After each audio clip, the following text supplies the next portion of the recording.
Olha, a vítima de agressão na Avenida Ailton Souto-Maior compareceu à delegacia na tarde de hoje para prestar um depoimento. Preste atenção.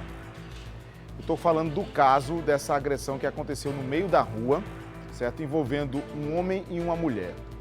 O homem está muito abalado, é o motorista de um aplicativo.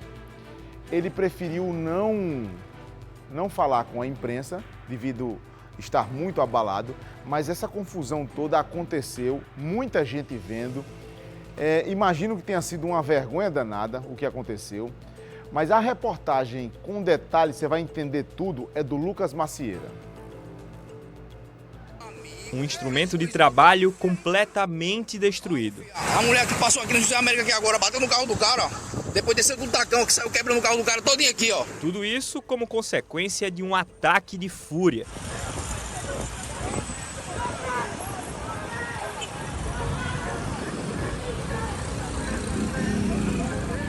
Essa agressão, que chamou a atenção de quem passava pela Avenida Ailton Souto-Maior, no bairro do José Américo, aconteceu na noite de ontem. A vítima, que trabalha como motorista por aplicativo, foi convocada para depor no início da tarde de hoje na delegacia do Geisel. Ainda muito abalado, não quis falar com a imprensa, mas ontem mesmo conversou com a nossa equipe e contou o que teria acontecido. Eu estava transitando na Ailton Souto-Maior, onde ela veio, saiu de uma faixa me trancando, eu freiei o carro e dei umas buzinadas para ela. Ela não se satisfez com aquilo, aí acelerava o carro e parava.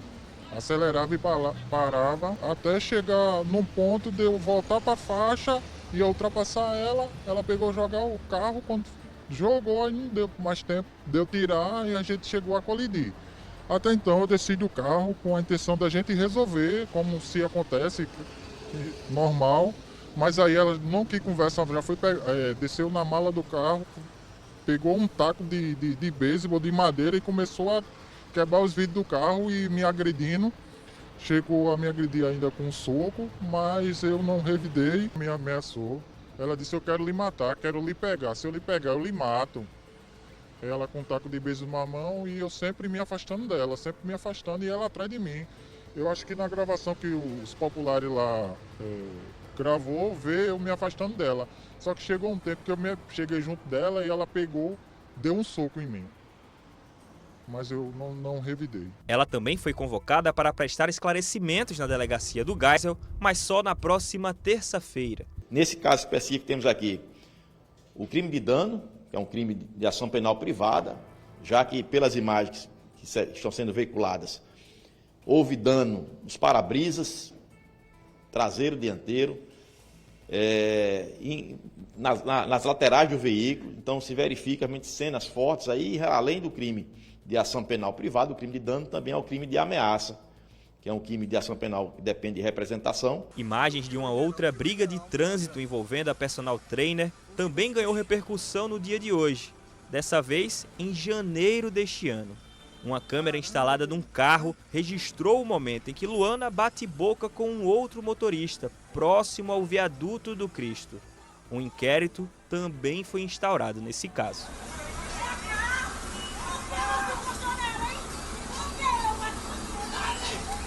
Luana já havia se envolvido numa confusão de trânsito que ganhou o noticiário em dezembro do ano passado.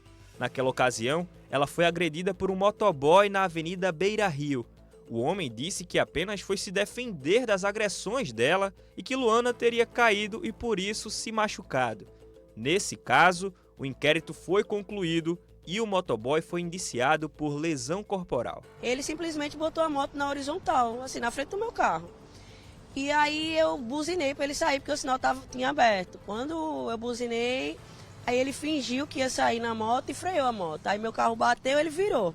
Quando ele virou, ele já se levantou, quebrando o para-choque do meu carro, quebrando o retrovisor do carro, né? E aí, com aquele desespero todo, eu já estava ficando muito nervosa, saí, pedi pelo amor de Deus para ele não fazer aquilo, para não quebrar meu carro. Quando eu saí, ele já veio para cima de mim já, com a agressão. Então eu tentei me defender, quando eu tentei me defender, ele meteu as capacetadas em mim. A nossa produção conversou com a esposa da personal trainer. Ela informou que Luana está sob efeito de medicação e sendo acompanhada por um psiquiatra e que o caso de ontem foi um surto ainda recorrente do trauma vivido na agressão sofrida no ano passado. A polícia segue investigando o caso. Olha, se a gente estivesse mostrando o caso com esse motorista de aplicativo hoje, certo? De forma inédita, e fosse o primeiro caso, possivelmente você em casa teria uma percepção do que aconteceu, certo? Você teria um julgamento, uma percepção. Quando a gente volta um pouquinho a fita, rebobina a fita, certo? E a gente chega num outro caso envolvendo a mesma pessoa, certo? Acho que dezembro do ano passado, né? Ou é janeiro desse ano? É dezembro do ano passado, não é? A gente chega em dezembro do ano passado e tem uma situação com as mesmíssimas características. Nas mesmas características, a gente chega a essa mesma personagem envolvendo uma outra pessoa. Aí você em casa começa a ter uma percepção já diferente do que possa ter acontecido, certo? Pode ser dois fatos isolados? Podem. Pode ser duas coisas totalmente diferentes, distintas? Pode sim, certo? Quem vai dizer o que aconteceu é a polícia, juntando todas as peças e montando a história toda. Quem está acompanhando tudo é o Lucas Macieira. Deixa eu voltar com o Lucas aqui ao vivo. Concorda, Lucas, com o que eu estou falando? Se fosse um caso só, isolado, esse do rapaz, do motorista de aplicativo, a gente estivesse mostrando agora, a gente teria uma percepção, a sociedade teria uma percepção. Quando a gente volta um pouquinho, chega em dezembro, que vê a mesma personagem, a mesma pessoa, envolvida num caso muito semelhante, a pessoa em casa diz, opa, mesmo caso, mesma pessoa, muita semelhança, será que é um caso isolado? Acho que a polícia também, que está agindo, levantando os elementos, também pensa e faz perguntas nesse sentido, né, Lucas?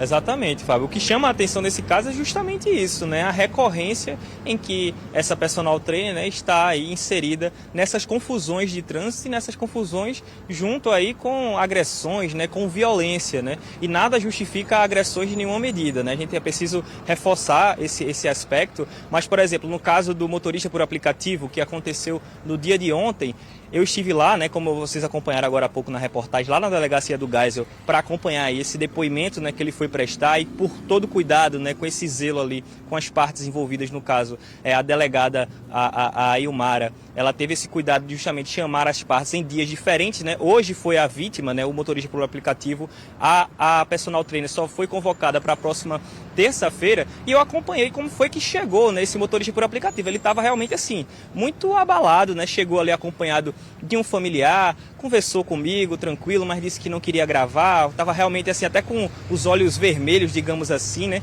Porque o que chama a atenção também nesse caso aí, o que fica mais evidente também, é que o motorista por aplicativo não revidou, né? A gente acompanhou nos vídeos, a gente consegue acompanhar agora nos vídeos também, que a nossa produção está colocando aí no ar, que ela vai de maneira insistente para cima do motorista por aplicativo, inclusive com esse taco de beisebol, né? Então um instrumento ali utilizado para realmente agredir com mais veemência, né? Criar mais casos ali.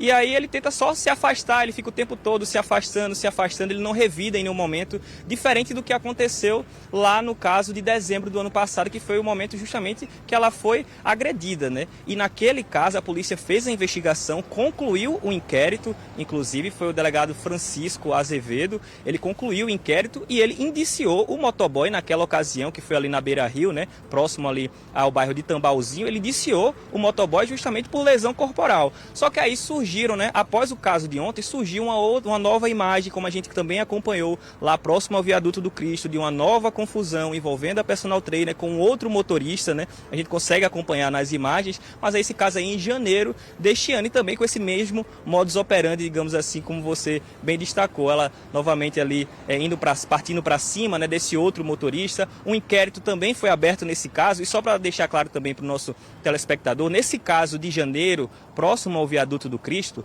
o inquérito foi aberto, mas a personal trainer não está sendo colocada como agressora nem como vítima, assim como outro motorista que aparece nas imagens. Isso ainda está sendo analisado, as partes foram ouvidas, o inquérito ainda está em andamento para fazer essas definições, né? Ainda não se tem a definição de quem foi o agressor, quem foi a vítima, quem que seria o investigado ali nesse caso. Já no caso de ontem, no caso Da Avenida Hilton Souto Maior, desse motorista por aplicativo, não, é bem diferente. O homem que não reagiu em nenhum momento, o motorista por aplicativo, ele claramente foi a vítima, inclusive lá na delegacia ele foi tratado assim, não, a gente vai receber primeiro a vítima hoje e a personal trainer a gente só vai receber na próxima terça-feira. Então o motorista já tem esse entendimento de que ele é tratado realmente como vítima nessas agressões. E agora também a gente trouxe na reportagem, né, que nós conseguimos falar com a atual esposa da personal trainer, falando justamente que ela está sob efeito de remédios, que o trauma que ela viveu no ano passado após ter sido aí agredida de acordo com o inquérito policial encerrado por aquele motoboy, mexeu muito, né, de acordo com a esposa dela, mexeu muito com o psicológico dela, ela vem sendo acompanhada desde então, mas após aquele fato ali a gente vê 2 casos já que a gente tem comprovados com imagens, né, que ela também está envolvida, digamos assim, nessas confusões de trânsito com violência, né, Fábio? E também outro ponto que chama a atenção, né, antes de devolver para você, essa situação também do taco de beisebol, né? Não entendo por que alguém precisaria andar com taco de beisebol na mala do carro, né? Ô Lucas, veja, as diferenças dos 2 casos. Tem muita semelhança, mas deixa eu falar a diferença. Primeiro caso, não tinha ninguém filmando. A gente não tem imagem da agressão. A gente só tem a vítima, a moça, que aparece com hematomas, aparece com a boca inchada, né? E ela verbaliza o que aconteceu com ela. É o primeiro caso, certo? O motociclista foi indiciado por agressão, inclusive a moça tinha um corte contundente na cabeça. Tem até uma imagem dela deitada no socorro do Corpo de Bombeiros com um colar cervical, certo? Essa é a imagem, mas não tinha ninguém filmando o que aconteceu, a briga, o conflito. No segundo caso, a gente tem pessoas filmando. E aí os vídeos são muito fortes. O vídeo mostra o conflito, o bate-boca, ela com um taco de beisebol na mão. E aí, o motorista desse transporte por aplicativo, certo, que está abalado, com vergonha de tudo que aconteceu, ele agiu da maneira mais correta possível. Porque deixa eu dizer a você, com pessoas filmando num conflito entre um homem e uma mulher no trânsito, se esse motorista tivesse dado um empurrão nessa moça e ela tivesse caído, ele estaria preso agora. Ele estaria preso agora, certo? Porque a prática é homem agredir mulher.